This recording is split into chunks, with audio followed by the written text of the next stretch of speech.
Assalamualaikum warahmatullahi wabarakatuh. Halo sahabat rumah belajar. Bertemu dengan saya Iva Hasanah dari SMA Negeri 1 Sapuran, Kabupaten Wonosobo. Pada kesempatan ini saya akan membahas mengenai cara berpikir sejarah. Apa itu cara berpikir sejarah?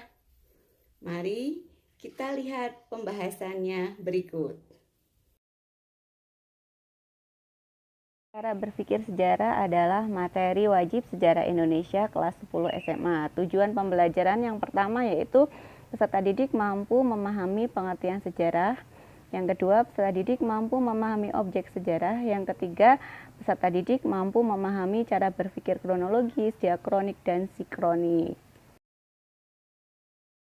Sejarah memiliki beberapa arti. Yang pertama yaitu sejarah dalam bahasa Inggris disebut history, artinya masa lampau. Sedangkan dalam bahasa Arab disebut dengan syajarotun yang artinya pohon. Pohon di sini digambarkan dengan adanya pohon keluarga. Sejarah menurut W.J.S. Purwodarminto dalam Kamus Besar Bahasa Indonesia, yang pertama yaitu sejarah berarti silsilah atau asal-usul. Yang kedua, sejarah berarti kejadian atau peristiwa yang benar-benar terjadi pada masa lampau. Yang ketiga, sejarah berarti ilmu pengetahuan, cerita pelajaran tentang kejadian atau peristiwa yang benar-benar terjadi pada masa lampau. Objek sejarah ada tiga. Yang pertama adalah manusia, ruang, dan waktu. Manusia adalah pelaku dan saksi sejarah, sedangkan ruang adalah tempat terjadinya peristiwa sejarah, dan waktu adalah berkaitan dengan kapan terjadinya peristiwa sejarah itu.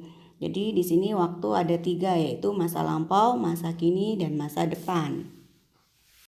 Sahabat rumah belajar, kita lanjut ke pembahasan selanjutnya, yaitu cara berpikir sejarah.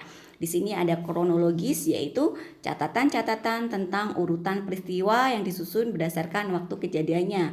Di sini contohnya peristiwa proklamasi, di mana peristiwa proklamasi itu ada peristiwa pendahulunya, yaitu kekalahan Jepang terhadap Amerika Serikat, peristiwa Rengas Dengklok, baru kemudian peristiwa proklamasi ini.